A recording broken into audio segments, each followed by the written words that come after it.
Good job, Mystics. So, let's get into it. Yes, the Mystics came through.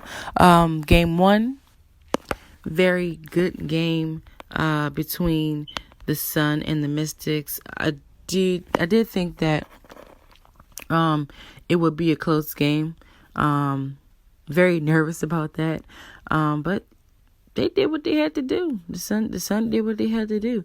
And despite Connecticut going on a run, the Mystics didn't went on their own run. And I do think that the third quarter is definitely their weakness, like their weak spot in the game. But I think it did pretty well yesterday. But I feel like third quarters are always weak for a good amount of teams. But it's all in how you bounce back, and they did a very great job. Now, Courtney Williams, you can't stop her. 26 points, 5 rebounds, 5 assists. I mean, she's just a baller. Like that's just it. She's a baller. You gotta respect her game. I mean, she really just puts her head down and works. And Alyssa Thomas, 20 points. I mean, they had good points. Strickland had 13. Jones had 12. Like, they really did a good job in scoring. And I do expect game 2 to have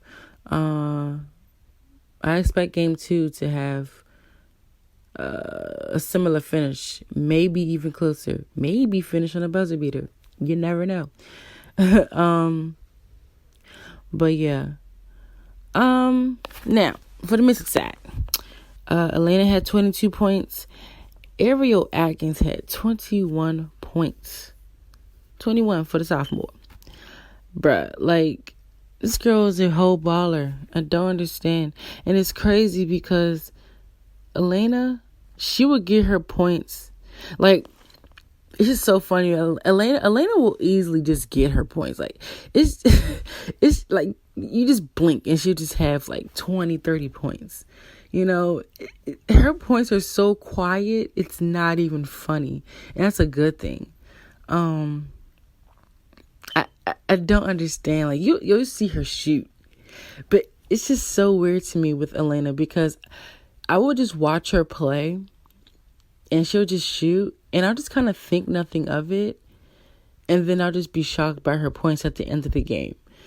And I don't know why I do that with Elena, but she's the only person I do that with. I don't know. It's just because I'm just so mesmerized when she shoots. Yeah, I don't know. Yeah, I'm just so mesmerized when she shoots. I just never really tally her points. But with Ariel, it's just I'm amazed when she scores. I feel like maybe that's the difference because I'm just so used to Elena just kind of just putting up points. It's like, okay, fine, whatever. Like, she's great. What you gonna do? But Ariel, she's just a dog. Like, she just fights and claws for all of her points, and you just see it. But she had 21. Tolliver had 18. Natasha had 13, and Emma had 11. So 6 different Mystics scored in double figures, which is always good for team in the finals. Now, it's a good thing this year that the Mystics are playing at home. I love it. You love to see it.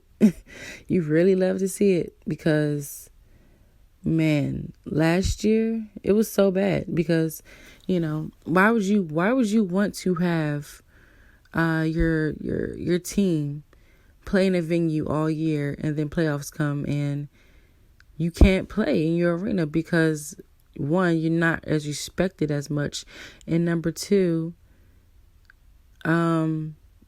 it's just how I guess scheduling goes for venues. But it's like you have to plan out for finals. You have to. Just in case your team makes the finals, you have to plan for that. You have to. But nonetheless, I'm very glad that the Mystics get to have home court advantage this year. They get to play in the same arena. They don't have to travel. Last year they played at Capital One. Last game was at Capital One. Then they had a single elimination game in round 2 and had to play at George Washington. And you had to play those first round and then the semis at George Washington, which wasn't bad. I just don't understand why you're playing in a college arena. And that's how it was with the Sparks.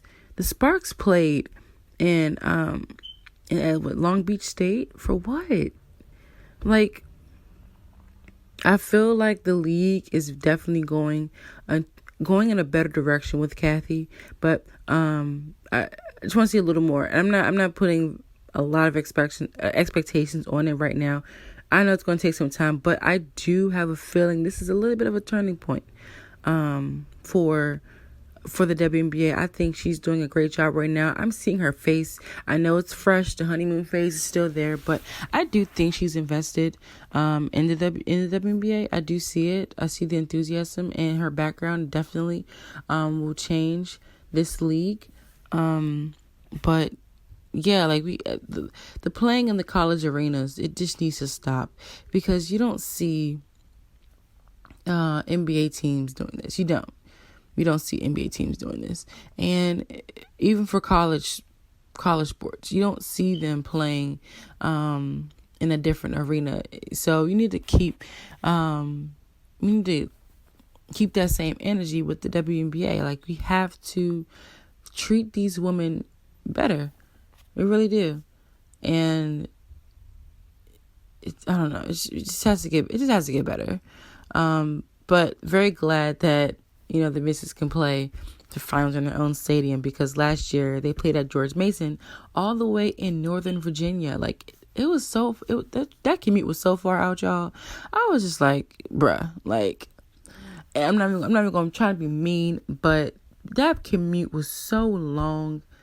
I was a little bit happy that the season was over, because I feel like everybody was just tired. I feel like everybody was just tired last year anyway, because the season was just so condensed, and it was so just so like compact with so many games. And it's what, October in a couple of days, and the finals will still be going. Last year the finals was over the second week of September. Like, the finals started, or the playoffs started August. It started so early. Like, the playoffs started at the end of September this year. I know last year was because of FIBA and stuff like that, but last year was just so tiring. I think this year was kind of more laid out, more relaxed, you know what I'm saying? And just factoring in the travel with the Mystics, that the fact that they made it to the finals after the semis, it was just like tired. So tired. And, again, now this season, they don't have to travel and do that. They play right at home, which I do think factored into their play as well yesterday. They're used to that. They're used to that comfort. They're used to being in the same arena that they're playing in all year. Yes, it is a new arena, but they've been there for a while. They're used to playing their games at home. So very good that they did that. And I expect them to be as comfortable in game 2 and continue to push forward and stuff like that. So, props to the Mystics. They did a very great job in,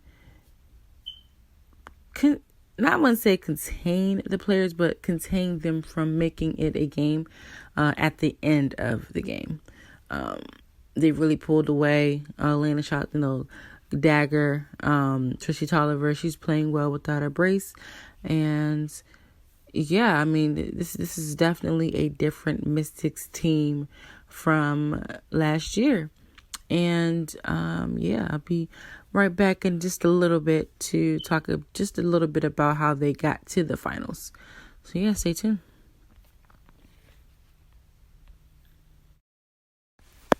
All right, we back, baby. What it do, baby? I know, I'm corny, I'm sorry. But, yeah, so we back, Twisted Mystic, show.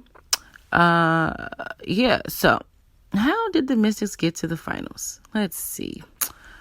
They went through 1 bye week, 2 bye weeks, and then they played the Las Vegas Aces.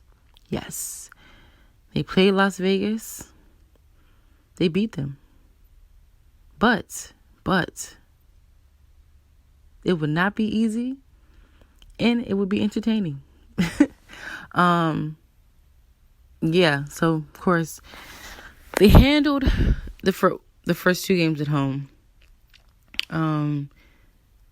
Game 1 probably would have went a lot differently had Elena been called for the foul on Kelsey Plum, but it wasn't. So the Mystics escaped with that. And then game 2, they kind of pretty much pulled away and handled it. Game 3, after the Mystics kind of took care of business, just kind of kept it cool, they knew that they had a job that they had to finish. One more game would get them to the finals.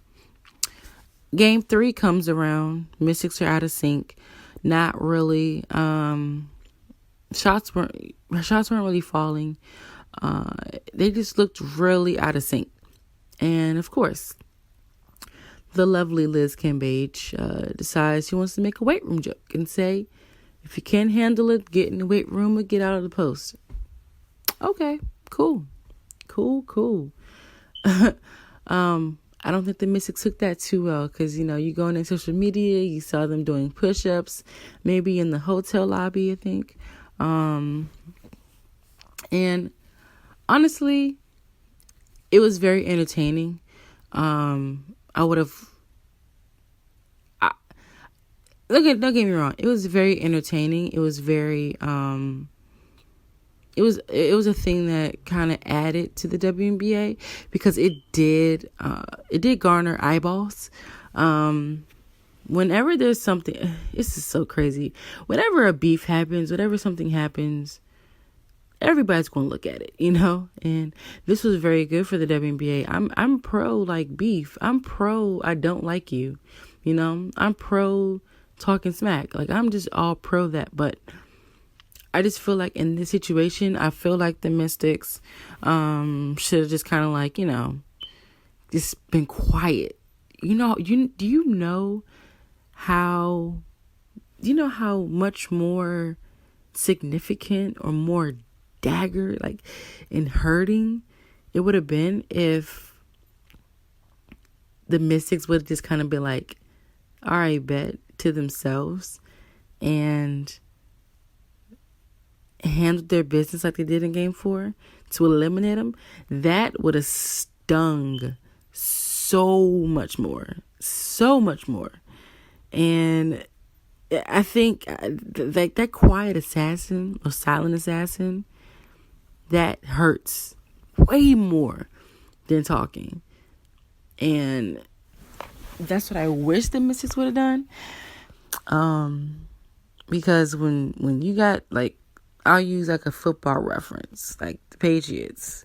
Remember when Tom Brady was suspended for those 4 games and then just came out just firing, everybody's gonna get it. You gonna mess with me? Everybody's gonna get it. So it's you just don't really say anything, just kind of lay low and then boom, show your game. And that's what happened. But I do think it would have been a much better situation to just lay low, stay quiet, and realize, okay, let her talk. We'll show them that, our game is better. But hey, it was fun. It was very entertaining. I liked the back and forth. And fortunately for the Mystics, it went their way. And they handled business in game 4. I know when I did make a tweet. I'll admit and say that it wasn't the best. I did have some Vegas people come come in my neck for making my list tweet, but it's all fun and games. I never talk bad about WNBA players. I never talk bad about players, franchises in general, unless they look bad. Like if you make bad decisions, yes, I'm gonna say something. But I've always been that person to uplift the WNBA players. Always been a proponent for them getting paid. Like I do think that beef is good, and everything's good for the WNBA right now. And also for this year, you got to see how newer players emerged, and unfortunately, because of the injuries of Sue Bird and Taurasi and Maya Moore being gone, you kind of look at the future of the WNBA and it looks bright. It looks very, very bright, and I like it. I like it. I know everybody's used to Sue and Diana, Maya, like the old Sparks, old Lynx teams, but this is it right here. The Sky emerged. I didn't think that would happen. Even though the Fever didn't make the playoffs, they definitely looked very promising, and I think that's going to change. They look kind of like the Sky did last year, ending on a good note, and then kind of turning that corner. I think Tierra McCowan is going to be an absolute star for that team. All they have to do is draft just maybe one or two good players, and they're going to be very different. They're going to have a new coach next year. They're going to look pretty well. But yeah, that's just how it's going to be when it comes to for next year. I know I veered off a little bit, but I don't know. Hey, it's Twisted Mystic, world's around anywhere. You never know where it's going to go. So yeah, but back to the Mystics. Handle business, got through that beef, cut through it with a sharp knife, and they got to the finals. So I was very, very happy to see them make the finals, and again, and they didn't lower expectations. I feel like they had, of course, the target, hey, this is going to be the team to go back to the finals. But I just think they turned it up a couple notches. They definitely just turned the heat up. I feel like people thought that they were going to go back to the finals, but I didn't think that people thought that they were going to go back to the finals with these type of numbers, this type of stats, and this type of play. Because last year, they played well, and they got through a gauntlet. It was a gauntlet last year with the WNBA. The parity was insane. When the Wings clinched at 8th spot, it was the last day of the season. Pretty much everything was kind of set for the playoffs last year. For this year. Misses clinched very early, then the Sun clinched, Aces. You kind of pretty much saw the separation. But last year, I think 1 through 11 still had a chance to make the playoffs, and it came down to that last game of the season, or a couple games. But the Misses really got through a gauntlet of teams because it was crazy, and they got through it, went to the finals, and I think because of that, I wouldn't say the season was a little easier because it definitely wasn't, but because of the fact that they got through that crazy, rough, condensed type of schedule last year, I think it was just a lot easier for them. The biggest piece was Emma. Emma is golden. That was my fear last year. I did not think that Emma was going, when she came back, I didn't think that it was going to work because they gelled a whole season without her, and they went to the finals without her. So I was very, very nervous of how the team was going to handle it, but they did well. I mean, but that's a product of a good system. It's a product of good coaching and chemistry.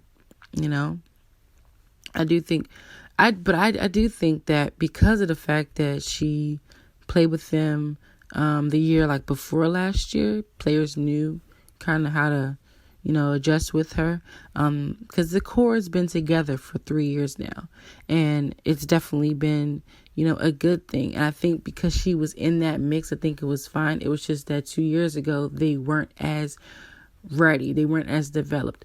But I love the process that the Mystics have been through. 2 years ago, 2017, they went to the semis before the Lynx won it all. Next year, they went to the finals and they lost. And then now they're back in the finals and they can possibly take that crown. That is a good game plan for over a course of 3 years. And that's what you want. Make a plan, stick to it, and execute it. Now, of course, the series isn't over, but in this situation last year, they were all the way on the West Coast in Seattle. So, very different year for them. But you just gotta love the progress and that they've made. It's been significantly better every single year, and that is what you want. That is what you want. And when you are picked to be the favorite to win, you gotta show them why, and you gotta show them that last year wasn't a fluke. And they did that. I mean, unreal, historically good team. Historically good. And people, again, picked them, but they were just amazed as to how they got there. So, yeah. Great season for the Mystics. They weren't playing any games at all. So, yeah, so we come back, kind of preview game 2 a little bit, and then that'll be it. So just stick around, Twisted Mystic. All right, we are back. So, listen to the Twisted Mystic show. Game 2 at home in DC for the Mystics. Not Virginia, not GW, not any other place in the district. It is in DC at the Entertainment and Sports Arena. Yes. Game 2. I expect the Sun to come harder. They definitely did. It gave them, they definitely gave the Mystics a little bit of a nudge for them to get better as the game progressed. I do expect the Sun to make it a very close game. It may even take the lead late in the game. But yeah, I do think these two teams are very well matched. I think you can definitely see how the teams match up. I think officially, because the first 2 games that the Mystics played, the Sun, Elena wasn't in. She was hurt, injured. Game 1, also Chrissy Tolliver, she was injured, I think in the first quarter. So, that was that. And then when it came to the game 3 with that 40-point blowout, Emma wasn't in. So, you see Elena and see Emma in playing, the Sun at full strength. And then you can also see the Sun play at, their full strength and the way that they got through the rest of their season. Still think that they were very, very disrespected on national TV with the name calling of it being role player. I don't think that they have that super duper star where you just think of, okay, this is a Connecticut Sun. I do think Courtney Williams has that. I do think Courtney Williams will have that eventually. But I think it's going to take a little time. I think it's going to take a little time for that to happen. But they're a good unit. They're a good unit as a whole. And Kurt Miller has done a really great job with the Sun during his tenure there. But just, I don't know. See how Game 2 shakes up, and should be another good game. So Game 2 will be tomorrow at 8 p.m. Should be a fun one.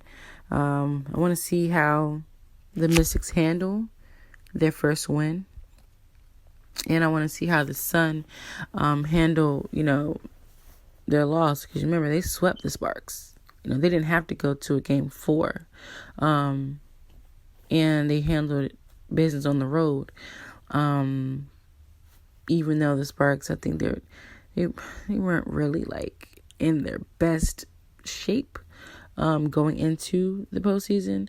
But yeah, I think it'd be interesting to see how these two teams bounce back from their Game 1 wins or losses. So, with that being said, I want to thank you guys for listening to another one of my podcasts or show, another episode of it. And yeah, season's winding down. I don't have that many episodes left. But yeah, thank you so much for tuning in and listening. And yeah, I hope you guys have a great